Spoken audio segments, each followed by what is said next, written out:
Mesdames, Messieurs, amis de CI Benelux TV, bonjour. Aujourd'hui, nous avons le privilège de rencontrer M. Koulibaly Ibrahim, ancien agent de l'ambassade de Côte d'Ivoire à Bruxelles et récipiendaire de la médaille du mérite du travail de Côte d'Ivoire.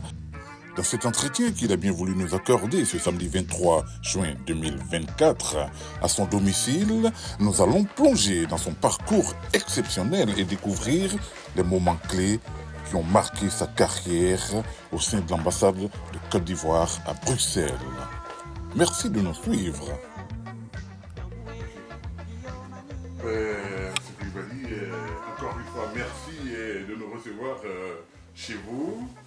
Nous allons commencer cette petite interview que vous avez bien voulu nous accorder pour parler de votre parcours, votre expérience. Et à la fin de notre entretien, vous aurez le dernier mot pour situer nos jeunes, situer les personnes qui viennent d'arriver en Belgique et leur donner quelques conseils. Ok. Quelles ont été d'abord vos motivations lorsque vous veniez en Belgique? Oui, on remercie Dieu déjà qui nous a donné le souffle, qui nous a gardés. Donc, et je vous remercie d'être venu nous rendre visite ce matin. Donc, que Dieu nous garde. Ma motivation, la motivation qui m'a envoyé en Belgique ici, c'est je suis venu pour travailler à l'ambassade parce que l'ambassade avait besoin de quelqu'un pour travailler comme huissier à l'ambassade et j'ai reçu cette demande et j'ai pas hésité de venir. C'était le 15 octobre. Oui, une date à retenir. Oui, 15 octobre 1991, comme le dit, 1991. Oui, oui, oui. Et je suis arrivé à l'ambassade pour travailler. Donc, au début, j'étais logé à l'enceinte même de l'ambassade, Oui. à la conciergerie, comme on le dit, jusqu'au jour où j'ai pris ma retraite. Oui, oui, oui, oui. Ok. Lorsque vous êtes arrivé, quelles ont été les premières difficultés quand vous êtes arrivé en Belgique? Parce que j'imagine que ça a été une surprise pour vous lorsque vous avez débarqué du soleil au froid. Oui, c'est vrai parce que moi, j'ai pas eu de difficultés parce que c'était quand même une grâce pour moi. Oui, oui. Quand je suis arrivé, bon, en ce mois d'octobre, vous savez, c'est l'automne. Hein? Oui, oui, oui. Là, il fait un peu froid. Oui. Quand je venais, bon, on m'a dit, ah, il fait froid là-bas. Alors, si j'avais une petite veste, ben, je croyais que ça pouvait me protéger. Quand je suis arrivé, c'était le contraire. Oui, oui, oui. Mais pour moi, la chance est que, bon, on allait me chercher. C'est M. Yoboué qui était le consul à cette époque. Oui, oui, oui. Il allait me chercher à l'aéroport et directement à l'ambassade Ok. où j'étais logé. Donc, voilà. Donc, difficulté, pas grande difficulté. Ok. Et votre travail consistait à quoi au niveau de l'ambassade? Au début, je devais recevoir les usagers, ceux qui venaient pour les demandes de passeport et les Ivoiriens qui venaient pour leurs documents administratifs. Oui. Donc, mon travail consistait à cela. Ok. Et traiter aussi les visas. Oui, oui, oui. Voilà. Oui. Mais qu'est-ce qui vous a marqué dans ce travail-là, le service que vous rendiez à ceux qui venaient vers l'ambassade? Qu'est-ce qui vous a marqué durant tout ce temps au sein de l'ambassade? Oui, ce qui m'a marqué, c'est que recevoir les gens, Oui, oui, oui. bon, c'était un plaisir pour moi, parce que j'aime rendre service, et c'était vraiment une joie pour moi de les recevoir, et vraiment de m'occuper de leurs de leurs difficultés. Oui, oui, Bon, vous savez, quand quelqu'un arrive, pour lui, l'ambassade, c'est là il peut avoir sa solution oui, oui, à ses oui. problèmes. Et quand il arrive, bon, il faut qu'on lui rende ses services, qu'on s'occupe de lui. Oui. Mais moi, c'était un plaisir pour moi, en tout cas, de les recevoir. Ça m'a permis de connaître, d'avoir les difficultés, de connaître les difficultés des Oui, Ivoiriens oui, ici. oui, oui, oui, Et il faut se dire que ça m'a beaucoup formé. Et comme c'était un plaisir pour moi de les recevoir, oui, oui, oui, oui, vraiment, oui. ça m'a fait vraiment un grand plaisir. Ok. Amis téléspectateurs, je tiens à souligner que le doyen Koulibaly, tant bien même qu'il travaillait à l'ambassade, il avait ses fonctions, il est toujours resté à côté de la communauté ivoirienne. Il était là, il a participé à toutes les activités, à toute l'évolution de la communauté ivoirienne de Belgique. Et ça, il faut le souligner. Ok. Quel est un point, une expérience, un vécu que vous voulez partager avec nos téléspectateurs au sein de votre travail à l'ambassade de Côte d'Ivoire? Parce que pendant plus de 30 ans, j'imagine que des expériences, vous y avez vécu. Hein? Oui, j'ai eu beaucoup d'expérience. Et 30 ans, 31 ans, c'est pas 31 jours. Hein. Donc, beaucoup d'expérience. Ce qui m'a beaucoup marqué, c'est que nos compatriotes qui viennent, la plupart, ils viennent comme ça à l'aventure. Oui, oui, Et quand ils arrivent en Belgique, ils pensent qu'ils vont avoir l'Eldorado là. oui, oui, Mais ce n'est pas du tout ça. Souvent, ils se retrouvaient dans des difficultés. Et puis, quand ils viennent à l'ambassade, on essayait quand même de leur donner des conseils, de les diriger comme on pouvait. oui, oui, Et, bon, avec l'aide de mes patrons, c'est-à-dire les différents consuls que qui étaient quand même mes chefs. Alors, donc, en tout cas, c'était une expérience que je disais. Je leur donnais des conseils. Souvent, bon, quand vous venez à l'aventure, il faut faire très attention. Ce n'est pas souvent comme vous dit là-bas. Oui, tout à fait, absolument. Voilà à peu près ces expériences que j'ai vécues. Bon, avec les usagers, il faut se dire aussi que ce n'était pas seulement des Ivoiriens. Et il y avait ceux qui venaient pour les visas. J'ai eu à rencontrer pas mal de gens, de Belges qui venaient pour leurs visas. Et ça m'a permis quand même d'avoir beaucoup de contacts. Parce qu'avant, quand ils venaient, c'était les visas manuels. Je n'avais pas contact avec forcément avec ceux qui venaient pour les visas. Mais quand on est passé au visa biométrique, je recevais tout le monde parce que chacun devrait se présenter à l'ambassade pour que je l'encode. Ben, ça m'a quand même donné beaucoup de contacts avec les différentes personnes. Voilà. Vous qui êtes une référence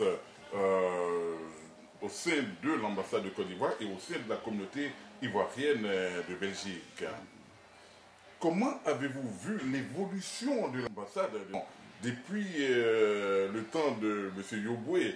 Les jeunes n'ont pas pu le connaître jusqu'à aujourd'hui, au temps de son Excellence M. Abou Dosso. L'évolution des choses, est-ce que vous avez une observation à nous faire là-dessus?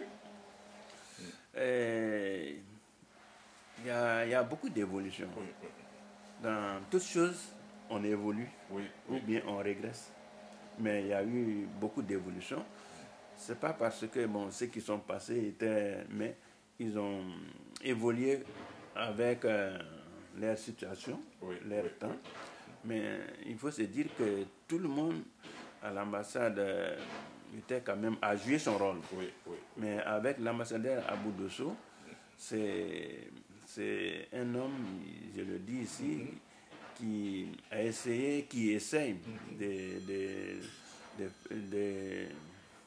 faire la cohésion entre les Ivoiriens et l'ambassade. Justement, après plus de 31 ans au sein de l'ambassade de Côte d'Ivoire, les Ivoiriens ont remarqué que vous n'êtes plus à l'ambassade. Donc ça veut dire que vous avez pris votre retraite. Retraite couronnée, chers amis, retraite couronnée par une médaille du travail, une médaille du mérite. En tant qu'anciens, nous avons vécu le passage de plusieurs diplomates. Mais de mémoire d'Ivoirien, c'est la première fois que vous partiez à la retraite et que vous êtes décoré. Que la Côte d'Ivoire reconnaît le travail que vous avez fait au sein de l'ambassade à Bruxelles. Est-ce que vous pouvez nous dire d'abord comment vous vivez votre retraite et nous parler de cette médaille méritée? Oui, et je vous remercie. Et effectivement, c'est un grand plaisir pour moi. Et je remercie les autorités ivoiriennes, le chef de l'État et son gouvernement, qui a voulu quand même me donner cet insigne à travers l'ambassadeur Abou Dosso, qui a bien voulu me proposer pour cet insigne. En tout cas, c'est un grand plaisir pour moi. Bon, je ne sais pas si je peux dire que, bon, j'ai fait de mon mieux. En tout cas, vous l'avez mérité. Vous l'avez mérité. Mais, comme on le dit, je ne voyais pas ce que je faisais. Bon, c'est les autres qui peuvent dire, bon, quelle est la valeur de chacun. Je n'aime pas trop me vanter, mais j'ai fait de mon mieux. Vraiment, quand j'ai fait quelque chose, je le fais à fond. Voilà, donc j'ai essayé de travailler avec tout le monde, sans distinction. Et, bon, durant les 31 ans, comme vous l'avez dit, je suis parti d'employé simple jusqu'à employé. Voilà, donc je pense que c'est quand même une retraite bien méritée. En tout cas, c'est avec joie que je pars à la retraite. Mais bon, beaucoup de gens n'ont pas, c'est vrai, tu as touché à ce point, beaucoup de gens n'ont pas su, parce que je m'étais dit que ce n'était pas à moi d'annoncer, mais c'est normal. C'était aux autorités, à l'ambassade qui devraient quand même annoncer et organiser. Bon, et ils l'ont fait avec cette décoration. Et que, bon, beaucoup de gens disent, bon, voilà, on n'a pas été conviés. En tout cas, si je peux me permettre de vous couper, les Ivoiriens ont été frustrés parce que vous appartenez à la communauté ivoirienne. Comme dirait l'autre, vous êtes nous sommes vous. Donc pour ce jour, ils auraient bien voulu être associés, mais bon, on ne va pas refaire le monde, je vous en prie. Oui, ça c'est vrai, je suis d'accord avec vous. Et comme je vous ai dit, hein, c'est bon, c'est les responsables, mes responsables qui ont quand même voulu m'honorer avec cette distinction. Mais bon, je pense, j'ai à un moment donné pensé que c'est eux qui devraient quand même inviter tout le monde. Mais bon, mais ils l'ont fait. C'était une cérémonie beaucoup plus administrative. Que, voilà, oui. administrative. Oui, oui, oui, oui. Bon, je pense que, bon, c'est pour cela que beaucoup de gens n'ont pas pu être là. Oui, oui, oui. Parce qu'il y a des gens qui sont en Allemagne. Il faut se dire que, bon, il y a des gens qui venaient en Allemagne, qui viennent toujours, même de Paris. Et ils sont surpris que je sois parti à la retraite, sans leur dire. Mais bon, c'est comme ça la vie. Mais bon, c'est pas parce que je ne les ai pas considérés. Je profite ici pour votre antenne pour leur dire vraiment merci beaucoup bon, pour leur soutien. Et d'autres continuent, même aujourd'hui, de m'appeler. Ils me disent, j'ai besoin, je viens à l'ambassade. Ils sont surpris que je leur dise, je suis à la retraite. Oui, oui, oui, oui. Mais je pense que ce n'est pas trop tard. Si on doit organiser quelque chose pour toute la communauté, on le fera à un moment donné. Oui, oui, oui, oui. Avec votre concours. Bien entendu, vous le méritez, bien entendu. Bien entendu. Oui. Ok. Mais en tout cas, je vous remercie. CIB de l'UCV vous remercie de nous avoir ouvert votre domicile pour qu'on en parle de votre parcours. Parcours combien inspirant. Mais avant de partir, nous n'allons pas bouder notre plaisir. Nous allons vous laisser présenter votre médaille à la communauté ivoirienne et vous avez le dernier mot.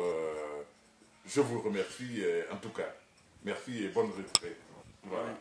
Donc vous avez le micro pour présenter officiellement la médaille à la communauté ivoirienne. Oui, bon, je présente cette médaille à la communauté ivoirienne et à toute la communauté, bon, à tout le monde entier. Puisque même ceux qui ne sont pas ivoiriens, j'ai eu quand même à les recevoir à l'ambassade. Et j'ai beaucoup d'amis belges qui sont surpris aussi que je sois parti à la retraite. Je profite pour leur dire, bon, grand merci. Voilà, bon, ce que j'ai reçu comme insigne. Et si je l'ai reçu, ce n'est pas pour moi, c'est pour eux, c'est pour vous tous. Parce que je vous ai reçu, mais vous m'avez essayé de m'aider aussi dans ma tâche. En tout cas, c'est un grand plaisir pour moi. En tout cas, cette médaille, c'est pour vous tous. C'est un honneur pour moi. Et je vous dis encore merci. Et je ne vais pas terminer sans dire, vous avez parlé de la communauté. Oui. C'est vrai, dans toutes les activités ivoirienne, bon, je suis là, bon, je ne vais pas trop rentrer là-dedans, mais moi, j'aime la cohésion, j'aime la paix, et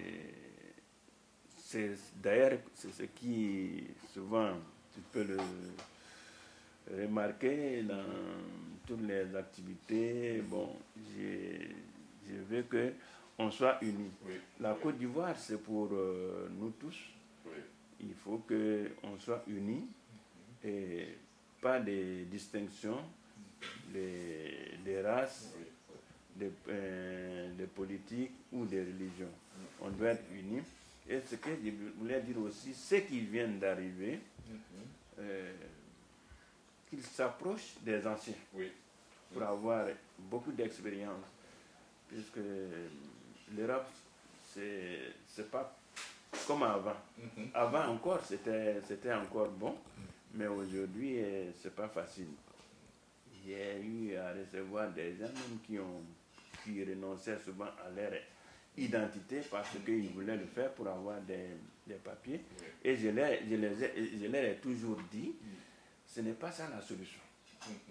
Parce que à un moment donné, tu seras obligé de revenir sur tes origines et ce serait plus difficile. En tout cas, c'est le petit conseil que je voulais donner aux jeunes qui arrivent maintenant, qu'ils s'approchent des anciens pour avoir des idées, et c'est les anciens qui peuvent les diriger sur le droit chemin. Ok. Ben, je vous remercie vraiment du fond du cœur, au nom de la communauté ivoirienne et à mon nom propre. Merci, bonne retraite et à très bientôt. On est ensemble. Je vous remercie encore. À vous le merci. Je vous remercie. Merci. Ok. Merci. Ok, sur ces mots, amis de CIBC Benelux TV, nous allons prendre congé du doyen Coulibaly, le laisser profiter de sa retraite. Retraite ô combien méritée. À très bientôt sur les antennes de CIBC Benelux TV. Bye bye.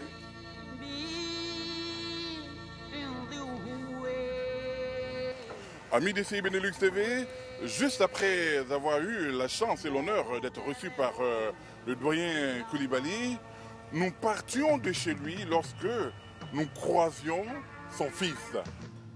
Alors nous allons lui tendre notre micro pour qu'il nous parle du parcours exceptionnel et inspirant de son père. Bonjour. Bonjour. Nous venons de faire avec votre père l'historique de son parcours. Vous qui êtes son fils, qui avez vécu toute cette expérience avec lui. Si je vous tends le micro maintenant et je vous demande de me parler de l'homme exceptionnel qu'il est, que me diriez-vous? C'est vrai que la question est un peu difficile, mais moi je dirais en tout cas, je pense que son parcours reflète un peu les valeurs qu'il nous a transmises en tant que père, dans l'éducation qu'il nous a donnée.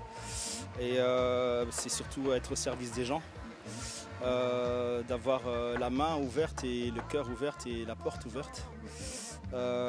D'essayer en tout cas tant bien que mal de voir les gens pour ce qu'ils sont, au-delà de leur religion, de leur origine, etc. Et surtout la fierté d'être ivoirien et de rendre ça à ses compatriotes par tous les moyens qu'ils soient. Et là en l'occurrence c'est dans son travail.